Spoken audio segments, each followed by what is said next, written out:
नमस्कार, आप देख रहे हैं अमर उजाला और मैं हूं आपके साथ नीलेश नागर। धार्मिक नगरी उज्जैन में वैसे तो हर तीज त्योहार धूमधाम से मनाए जाते हैं, लेकिन आने वाले 9 अगस्त को महाकालेश्वर मंदिर स्थित नागचंद्रेश्वर मंदिर में श्रद्धालुओं की भारी भीड़ उमड़ने वाली है। यह भीड़ यहाँ पर नाग भगवान के जो मंदिर बना हुआ है नागचंद्रेश्वर भगवान का, उनके दर्शनों के लिए यहाँ पर आएगी। इस मंदिर के बारे में बताया जाता है कि यह ऐसा दुर्लभ और विश्व का एकमात्र मंदिर है जो कि वर्ष में सिर्फ एक बार ही खुलता है।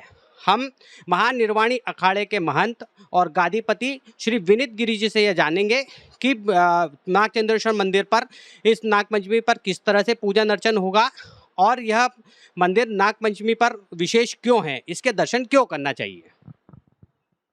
जय श्री महाकाल। आपके सभी दर्शकों को श्रावण माह की बहुत बहुत शुभकामनाएं।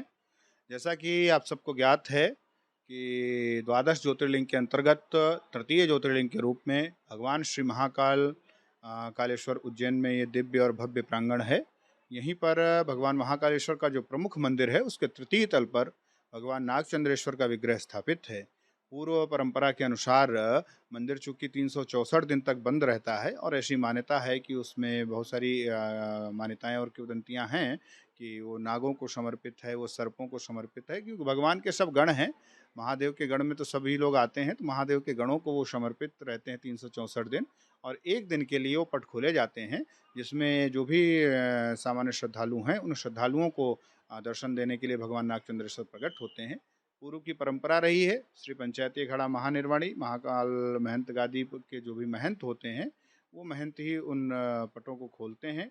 पूजा का जो विधान है त्रिकाल पूजा, उसके अनुसार वो पूजा की जाती है और उसके पश्चात फिर रात्रि को 12 बजे पट बंद कर दिए जाते हैं।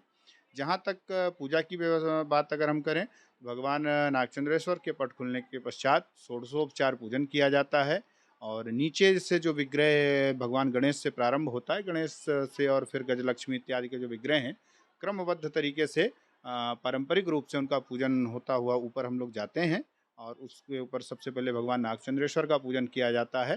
फिर भगवान अंदर जो विग्रह है भगवान का उनके पट खोल के उनका पूजन इत्यादि किया जाता है। षोडशोपचार पंचोपचार पूजा से उस पद्धति से पूजन होता है। शासकीय पूजा दोपहर 12 बजे होती है, जिसमें हमारे जिला प्रशासन के सभी अधिकारी सपरिवार उपस्थित होते हैं, जिसमें हमारे माननीय संभागायुक्त महोदय, कमिश्नर साहब, आईजी साहब, कलेक्टर साहब, एसपी साहब, ये सब लोग रहते हैं, सपरिवार आते हैं। पूजन विधि विधान से होता है और उसके पश्चात फिर भोग लगाया जाता है भगवान को, तो फिर प्रसाद के रूप में भंडारा यहाँ पर चलता रहता है। महंत जी, ये जानना चाहूँगा कि ये जो प्रतिमा, ऐसा कुछ बताया जाता है कि ये जो प्रतिमा है वो काफ़ी दुर्लभ है और जिसमें जो भगवान नागचंद्रेश्वर हैं उनकी 10 फन हैं और उसके बीच में उनकी सैया के ऊपर भगवान शिव और माता पार्वती विराजमान है। इस प्रतिमा के बारे में क्या विशेष है? निश्चित रूप से देखिए, जहाँ तक मैंने भ्रमण किया है तो ऐसा कोई दूसरा विग्रह हमें देखने को नहीं मिल रहा है। एकमात्र विग्रह है जहाँ पर सर्प शैया पर भगवान शिव का पूरा परिवार है और वो विग्रह अपने आप में विलक्षण है, अद्भुत है। उस विग्रह को देख करके एक अलग ही ऑरा है उस विग्रह का है, दर्शन मात्र से ही हृदय गदगद हो जाता है। और ऐसी मान्यता है कि नेपाल से विग्रह आया था और इस तरीके की बहुत सारी मान्यताएं हैं, लेकिन हम तो श्रद्धा को नमन करते हैं, क्योंकि हमारे यहाँ कहा गया है श्रद्धावान लभते ज्ञानम। हमारे यहाँ कहा गया है भावग्राही जनार्दना, कि भगवान परमात्मा भाव को ग्रहण करते हैं, तो जो भी श्रद्धालु जिस भाव से आते हैं उनकी निश्चित रूप से समस्त मनोकामनाएं पूर्ण होती हैं। महंत जी, ये जो मंदिर है ये भगवान महाकाल के तीसरी मंजिल पर विराजमान है और ऐसा बताया जाता है कि इस बार भी इस आयोजन को लेकर यहाँ पे विशेष कुछ तैयारियां की जा रही है। कब से मंदिर के पट खुलेंगे और क्या क्या तैयारियां रहेगी, कुछ आप बताएं। निश्चित रूप से, जैसा कि आप सबको ज्ञात है, प्रतिवर्ष नागपंचमी के पावन दिन पर इस मंदिर के पट खुलते हैं, तो उसी क्रम में इस वर्ष भी कल रात्रि 12 बजे पट खुलेंगे। परसों कल रात्रि 12 बजे से दर्शन प्रारंभ हो जाएंगे। परसों 9 तारीख को पूरा दिन दर्शन चलेंगे और फिर रात्रि 12 बजे दर्शन बंद हो करके और पूजन इत्यादि करके पट बंद हो जाएंगे। जहाँ तक व्यवस्थाओं की बात करें तो जिला प्रशासन पूरी तरीके से मुस्तैद है।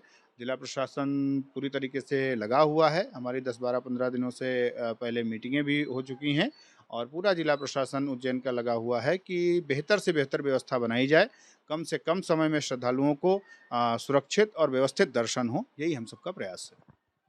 एक जानकारी आपसे और चाहूँगा कि जो मंदिर है वहाँ पर एक शिवलिंग भी विराजमान है, वह शिवलिंग क्यों है? और दूसरी बात ये थी कि जो 364 दिन मंदिर बंद क्यों रहता है? इसके पीछे कोई पौराणिक कथाएँ हैं या क्यों मंदिर को बंद रखा जाता है वर्ष में एक बार? देखिए 364 दिन तक, जहाँ तक मंदिर की बात है, तो मैंने पूर्व में कहा कि 364 दिन तक हमारी जो मान्यताएं यहाँ पर हैं, उनके पीछे ये विषय है कि वहाँ पर भगवान शिव के अन्य गण रहते हैं, जो कि भगवान महाकाल की आराधना करते हैं, पूजन करते हैं, और वहाँ पर भगवान समाधिस्थ रूप में विराजमान है। आप देखेंगे कि वहाँ पर शिव परिवार नहीं है, वहाँ पर नंदी भगवान नहीं है, वहाँ पर अकेले भगवान शिव पिंडी रूप में स्थापित हैं। तो वो उन लोगों को समर्पित किया गया, और ये परंपराएं आज की नहीं है, ये सदियों से चली आ रही हैं, तो हम सब लोग उन परंपराओं का पालन करते हैं। नागपंचमी के दिन इनके दर्शन पूजन करने से क्या श्रद्धालुओं को लाभ मिलता है? निश्चित रूप से हमने आपको पूर्व में कहा कि भावग्राही जनार्दना, अगर हमारा जैसा भाव होता है वैसा भगवान हमें निश्चित रूप से फल देते हैं। जो भी श्रद्धालु आते हैं, लाखों लाख श्रद्धालु आते हैं, उनको दर्शन से आनंद प्राप्त होता है, इसलिए यहाँ आते हैं। तो ये थे हमारे साथ महानिर्वाणी अखाड़े के महंत और गादीपति विनीत गिरी जी महाराज, जिन्होंने हमें नागपंचमी पर क्या तैयारियां की जा रही है और यहाँ पर दर्शन करने से श्रद्धालुओं को किस प्रकार लाभ हो सकता है उसके बारे में जानकारी दी। अमर उजाला के लिए उज्जैन से नीलेश नागर की खबर। अगर आप ये वीडियो YouTube पर देख रहे हैं तो हमारे चैनल को सब्सक्राइब करें और बेल आइकन को दबाना ना भूलें। अगर आप Facebook पर ये वीडियो देख रहे हैं तो हमारे पेज को लाइक करें।